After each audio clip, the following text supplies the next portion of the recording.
certains responsables israéliens affirmaient que ces missiles ou d'autres auraient été fournis par la France. Nous n'avons vendu aucun missile pendant la guerre entre l'Iran et l'Irak. Nous avons soutenu l'Irak pour tenter de préserver le front arabe, à la demande du Koweït, à la demande de l'Arabie saoudite et des autres. Nous n'avons vendu aucun missile balistique capable d'atteindre le territoire d'Israël, que ce soit bien entendu. Et moi, un mois, peut-être, après mon élection, la centrale de Tammuz, nucléaire, fournie, il faut le dire, par la France, a été détruite par Israël. Eh bien, depuis 9 ans, j'ai toujours refusé de fournir les éléments d'une reconstruction de quelque élément nucléaire que ce soit à l'Irak. Ce qui a sans doute contribué au fait que je n'ai pas eu avec M. Saddam Hussein de relations fût-ce celles d'État à l'autre, puisque je ne l'ai jamais rencontré. Est-ce qu'Israël, en l'occurrence, a le droit de répliquer, comme tout État souverain ? Le droit est indiscutable. Ouais. Le droit est indiscutable. On est attaqué, on n'est pas dans la guerre. On est quand même attaqué, on réplique.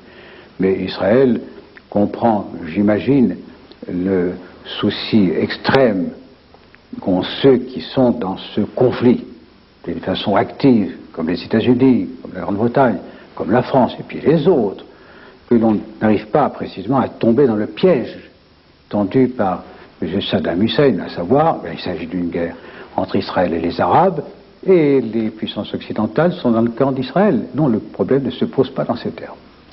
Monsieur le Président, ce soir, il n'est pas question de paix. Je veux dire, vous avez reçu un certain nombre de messages, notamment, je crois, un message d'Arafat. Toutes les tentatives sont vouées à l'échec dans un avenir immédiat. Vous savez, la vraie tentative de paix, elle ne peut être faite que par le président irakien. S'il renonce à sa proie, s'il renonce à sa guerre, bien, je serais l'un des premiers à dire parlons de paix. Mais au moment même où s'engage cette action, sans avoir aucune garantie d'aucune sorte, comment voulez-vous que l'on puisse avancer dans le domaine d'une trêve? Le jour viendra, je l'espère, et le plus tôt possible. Merci, Monsieur le Président. Je vous remercie, messieurs. Je pense que ce type d'entretien doit être bref, car beaucoup d'autres nouvelles courent à l'heure actuelle les salles de rédaction, et d'autre part, l'opinion publique est attirée par bien d'autres choses. Je vous remercie en tout cas de m'avoir permis d'apporter ces quelques explications à l'opinion publique. Merci. Merci, Monsieur le Président. Merci, messieurs. Dans quelques instants, nous avons écouté attentivement l'intervention et l'interview du Président de la République, Albert Diroy. Nous y revenons dans quelques instants, car priorité, bien sûr, à l'actualité. Je vous le disais tout à l'heure, dans les titres, des tirs de missiles Scud se sont produits tout à l'heure sur l'Arabie Saoudite. Les États-Unis viennent de faire savoir que des missiles patriotes, des missiles qui permettent d'intercepter les Scud, ont été envoyés pour les intercepter précisément. Nous allons tout de suite avoir confirmation de cette information en direct de Daran avec Gilles Rabin. Gilles, vous êtes avec nous au téléphone en direct. Oui, en effet, nous avons entendu 4 explosions à 21h45 environ. La première nous a surpris au restaurant. Nous sommes immédiatement montés avec des confrères dans ma chambre au 7e étage, avec un balcon qui permet de voir toute la ville. Nous avons vu partir 2 patriotes, les 2 derniers vraisemblablement, et tout de suite après 2 explosions. Alors des explosions assez sourdes, qui elles sont caractéristiques des bombes chimiques. Ça nous a fait penser immédiatement que pour la première fois, Saddam Hussein aurait pu utiliser l'arme chimique. Mais des explosions assez franches. C'est plutôt la sourde et franche caractéristique d'une interception en vol d'un Scud par un antimissile patriote. Vous nous confirmez que les patriotes, que les missiles américains patriotes ont intercepté les Scud. Pour l'instant, c'est ce que vous savez, Gilles. C'est ce que vous pouvez nous dire. Ils en ont intercepté 2 sur Riyad, à 130 km de Riyad. Ça, c'est officiel. Par contre, sur Daran, on n'a toujours pas de confirmation officielle. On ne connaît pas encore la vraie nature des explosions de ce soir. Et en particulier, ici, il fait nuit. Et on n'a pas pu voir d'impact, on n'a pas pu voir d'incendie ou de dégâts apparents. Mais il faut dire que la base de Daran, la base civile et la base militaire de Daran est encore plus grande que la ville. Et par conséquent, on ne peut pas avoir de vue d'ensemble suffisante pour vérifier qu'il n'y a pas eu de dégâts. D'accord, Gilles. Je crois que nous allons essayer d'avoir un autre témoignage, toujours en direct. Vous restez avec nous, bien sûr, en quête d'information. Je crois que Philippe Arroir est avec nous en direct de Riyad. Philippe, est-ce que vous avez d'autres éléments d'information à nous donner? Philippe Arroir. Nous n'avons pas la liaison avec Philippe. Je pense que nous le retrouverons dans quelques instants. Peut-être que Michel Monpontet, qui suit avec nous les dépêches d'agence et qui regarde toutes les télévisions du monde entier, peut nous donner d'autres éléments de réflexion. Michel Monpontet. Eh bien, effectivement, comme le disait Jules Rabin, il semble bien que 2 missiles Scud, missiles irakiens bien sûr, aient été abattus à 30 km au-dessus de Riyad. Quant à ce que disait Jules Rabin, 2 explosions sourdes et une explosion franche, il pourrait s'agir, en plus, les témoignages sur place semblent confirmer cette version, les 2 explosions sourdes pourraient être des explosions en vol de missiles Patriots américains qui auraient raté leur cible, des espèces de grosses boules de feu. Quant à l'explosion franche, il n'y a pas de doute, ça pourrait tout à fait être un missile Patriot américain, missile antimissile, je le rappelle, qui aurait réussi à intercepter un missile Scud irakien. Mais en tout cas, sur le terrain, ça semble la plus totale des confusions. On va essayer d'évaluer la trajectoire un petit peu des missiles Scud, qui sont des missiles soviétiques, je vous le rappelle, qui sont lancés donc par les armées irakiennes, en compagnie de François Cornet. François est devant la carte. Je crois qu'il est bon de matérialiser, François, la trajectoire éventuelle des missiles. Oui, tout à fait. Ces missiles sont vraisemblablement partis de la région de Bassora, qui pourtant avait été sérieusement prise à partie par l'aviation américaine, la preuve qu'il reste toujours des rampes mobiles. Ils ont dû partir de Bassora et leur trajectoire est directe, elle passe au-dessus du Koweït, elle arrive ici sur la base de Daran. On a entendu également des explosions sur Bahreïn à côté.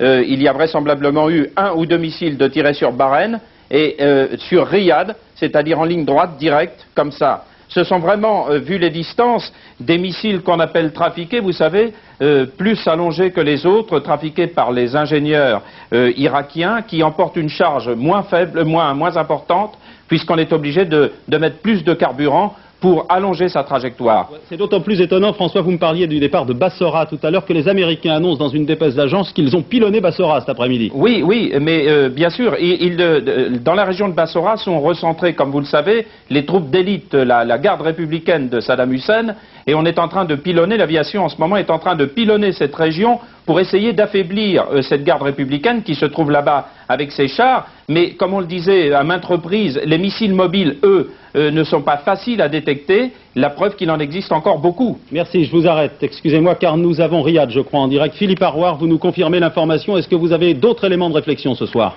Écoutez, ce que je peux vous dire, c'est que nous venons donc à Riyad de subir nous aussi une alerte au Scud, et qu'il semble bien que des Scuds ont été lancés contre la ville de Riyad. 2 d'entre eux ont été détruits par 2 missiles anti-aériens patriotes, donc, et c'est ce que nous confirmait tout à l'heure un premier rapport de l'armée américaine qui maintenant va faire un nouveau briefing pour nous donner des détails. Mais je peux vous confirmer qu'il y a eu donc un lancement de Scud et sur Daran, mais et sur Riyad également. Voilà, nous avons donc, merci, confirmation de l'information en direct.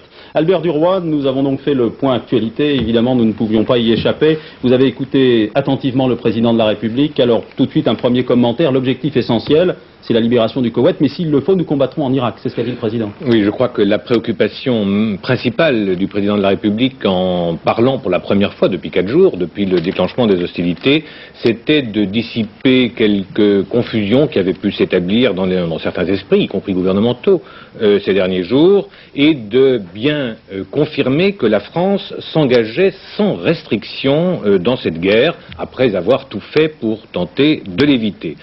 Sans restriction, en harmonie avec les 28 autres pays qui participent, et au passage, le président de la République s'est indigné en des termes très sévères contre ceux qui avaient ironisé ces derniers temps en France contre une espèce d'emploi à temps partiel, a dit le chef de l'État, des troupes françaises, et il a laissé entendre que cet engagement français était particulièrement dangereux, puisque les Jaguars sont des avions qui opèrent de jour, donc sous les yeux des défenses irakiennes, et que hommage devait être rendu à leur courage.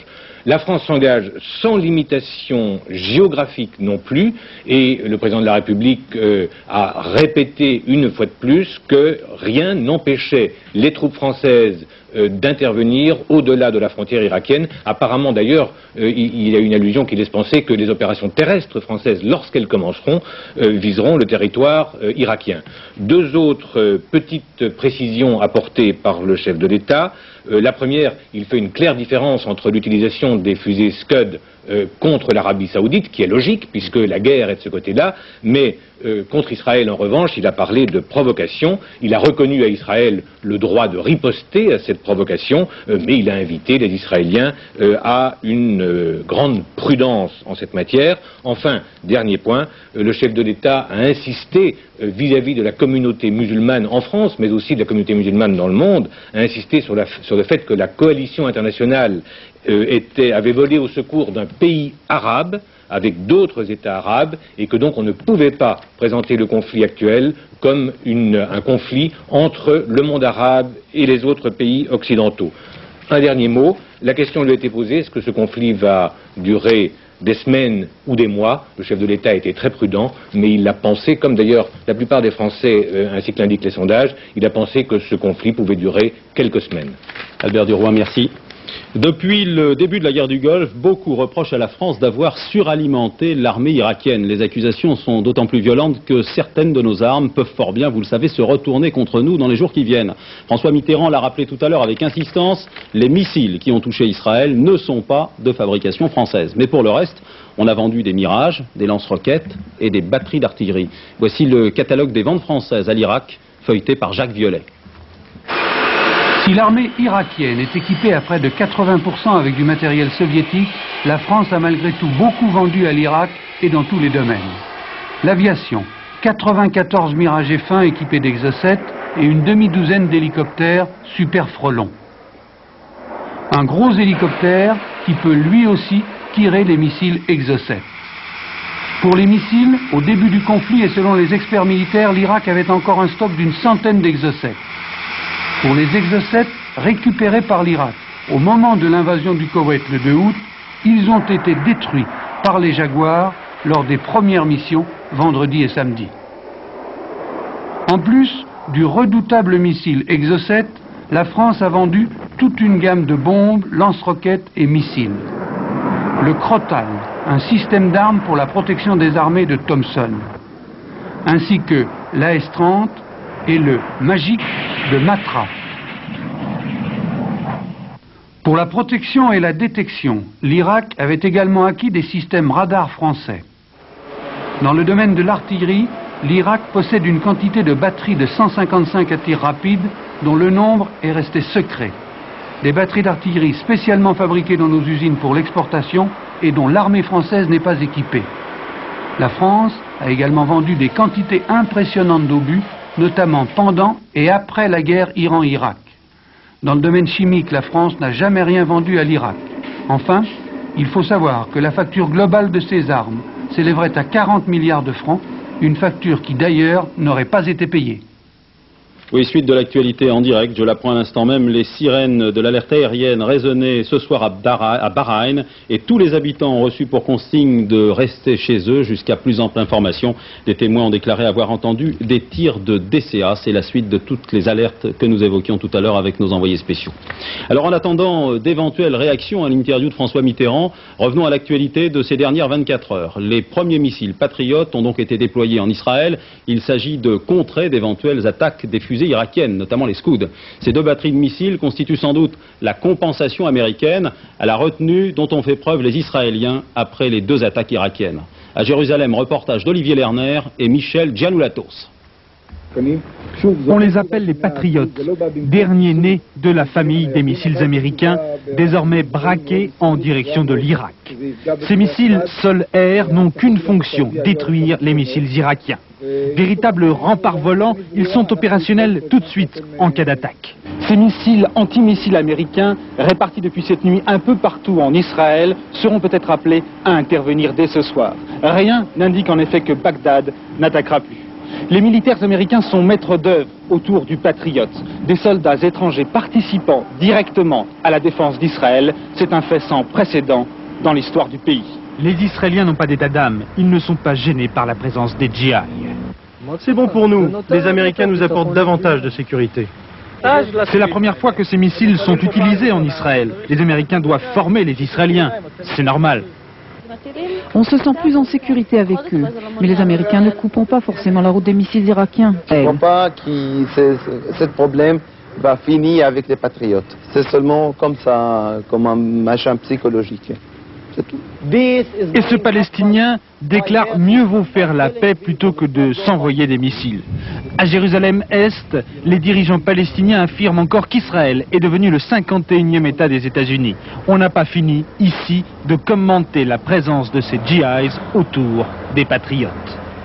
Le missile Patriot fourni à Israël par les Américains a fait des débuts réussis il y a 48 heures au-dessus de Daran en abattant un missile Scud irakien. Vous avez sans doute vu d'ailleurs les images sur notre antenne. Le Patriot est un missile coûteux mais très efficace. Il peut foncer sur une cible à une vitesse 3 fois supérieure à celle du son.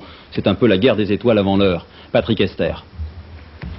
Lorsque l'Irak procède à un lancement de missiles Scud, la flamme de son moteur dégage une température très élevée. Celle-ci est repérée par les capteurs infrarouges ultra-sensibles des satellites d'alerte avancés en orbite à 36 000 km de la Terre.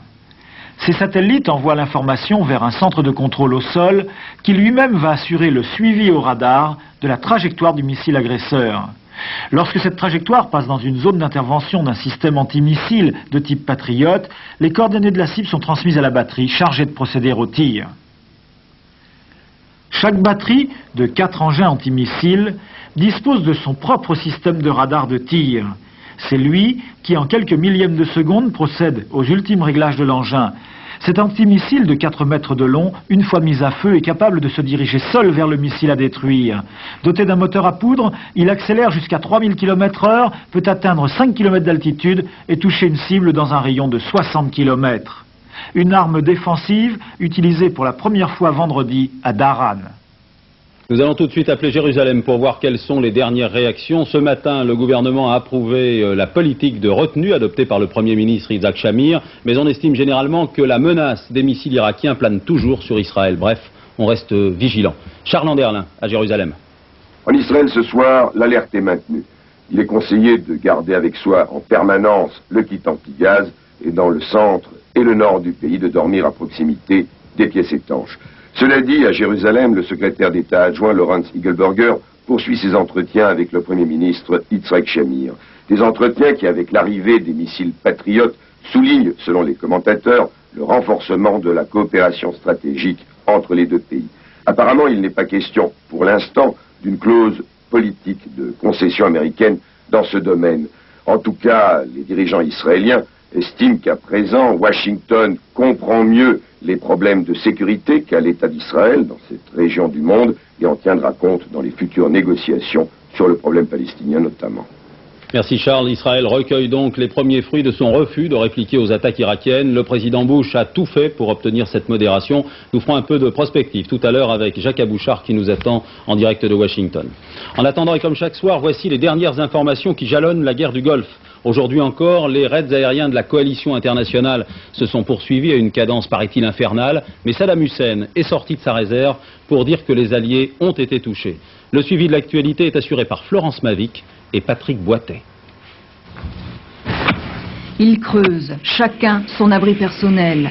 La brigade Tigre de l'armée américaine est en première ligne à la frontière du Koweït. Ces hommes savent que bientôt, ils entreront à leur tour dans la bataille. L'Air Force ne peut s'occuper de tout toute seule. Elle fait du bon boulot, mais ceux qui peuvent virer l'ennemi de ses tranchées, ce sont les fantassins. Depuis 2 jours, les troupes alliées remontent vers le nord de l'Arabie Saoudite. Le signe qu'une offensive terrestre se prépare. Les premiers à affronter le feu seront sans doute les parachutistes de la 82e aéroportée. Selon les témoignages filtrés par la censure militaire, ils affichent un moral d'acier.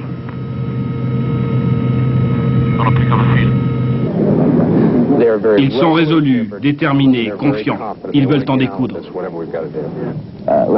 Qu'est-ce que vous faites depuis 5 mois? Vous lisez, vous étudiez? On se prépare à lui botter le cul, monsieur. Ça ne sera probablement pas aussi simple. Le Pentagone ne sous-estime pas la résistance irakienne. Il ne faut pas oublier qu'1 demi-million de soldats irakiens sont enterrés dans les tranchées. Ils ont eu 5 mois pour se préparer. Il faudra du temps pour les déloger. Sur le terrain, le mauvais temps a perturbé les opérations aériennes. Ce matin, une patrouille de Jaguars français a dû annuler sa mission. On a eu du mal à estimer les dégâts causés à cause du temps. Mais le fait majeur est que leur système de défense aérienne ne fonctionne plus.